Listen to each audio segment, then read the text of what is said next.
Hello there, it's Patricia from Pinky's World. I have another nice, quick and easy project for you today. I love when you can buy stuff and it just needs decorated up. It saves you so much time, especially at this time of the year. So today I'm using the lovely little craft pillow boxes from Stampin Up. They come in a pack of 10, really cheap, under a fiver, and you're getting 10 of them, and they're lovely, like spotty craft. They're lovely.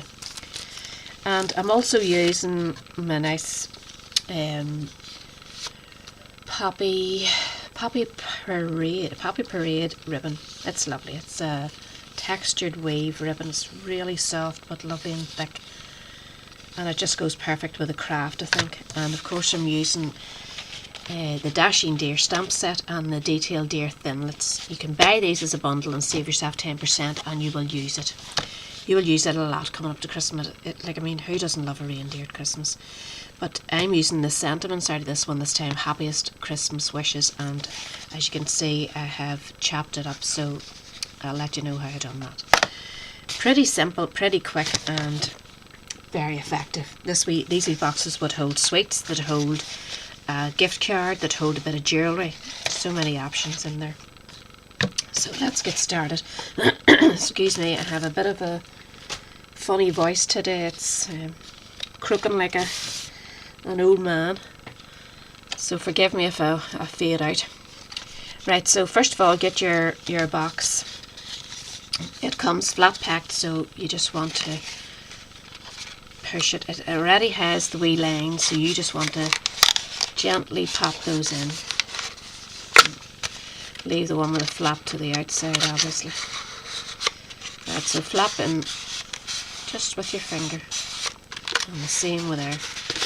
Do the same with the other side. Now if you want, you can pop in your gift now, or save it till you decide what you're putting in there, like I'm doing.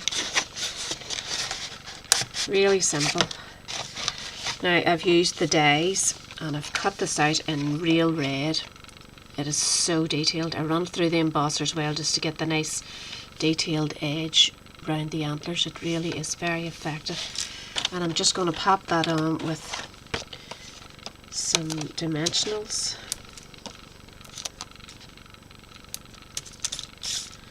Maybe use some wee half ones here.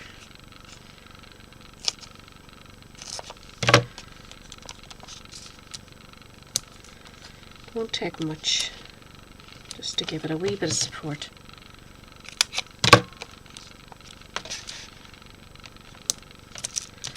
And just remove those and pop it on to the bottom.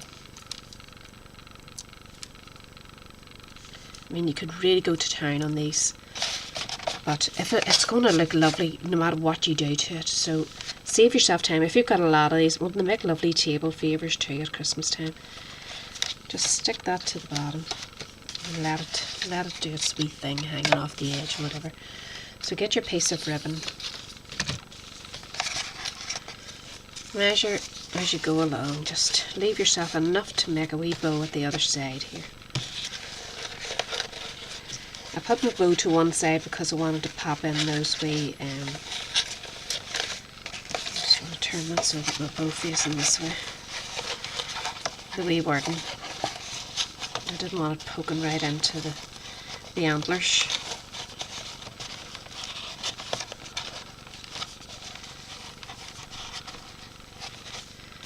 It's a bit skittery. I think I'm going to give it another wee bit. Plus there's a bit of sticky on the end of that ribbon I'm going to have to chop off. And just make sure you've got it nice and flat. This can be fiddly. I did say I'm no good at bows, which is why I like to use my bow maker. But this ribbon is really nice. It's really nice to work with. It's very soft and very sturdy, so it does give you a good finish. So just play about with it till you're happy.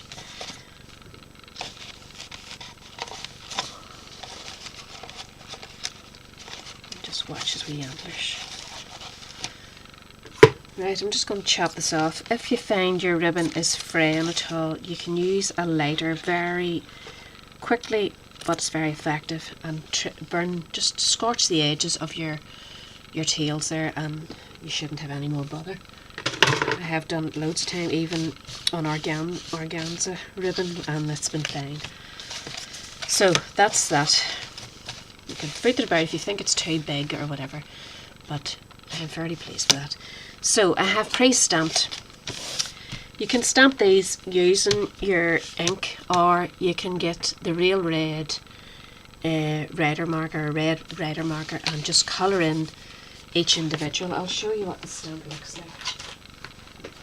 It comes with the words together, obviously, but I wanted to be able to add tails. So if I stamped it in one piece and tried to cut it, I wouldn't have room between the Christmas and the wishes for a tail. So I needed to stamp the thing out 3 times. So I coloured in the happiest, stamped it on its own. You can see it has got a wee bit of ink. That's not going to matter because I'm going to chop that away and just do the same for this and same. Just clean your stamp, dry it off, and stamp again in 3 different parts. That's where your Stamposaurus comes in handy. Or Stamparatus, sorry, we'll not call it a dinosaur. So when you get that done, you just need to chop these. So just go a wee bit past and leave a bit at the start of the wording as well. And then just add wee tails. So that's one. Same for this.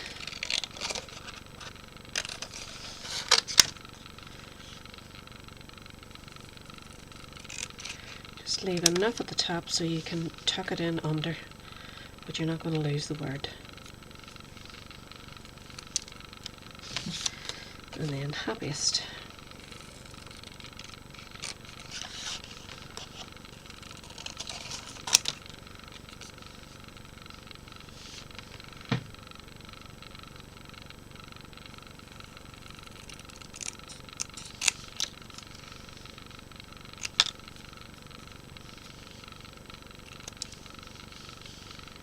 Add your tails.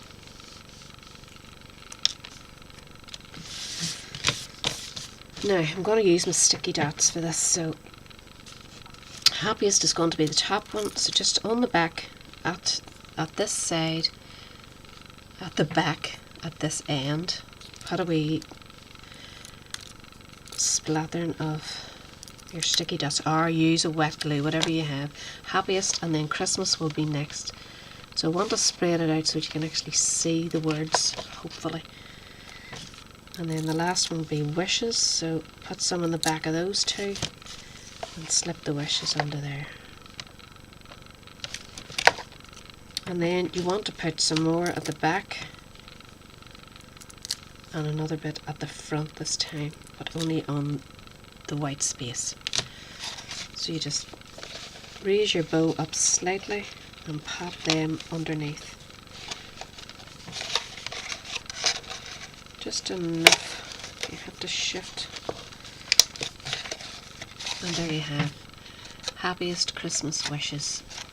And your wee reindeer, you could add an eye to him if you fancy. I just left the rest of plain. If and when you decide who the box is for, why not put their name on the back, or the Christmas seal from the So Santa stamp set would be lovely too.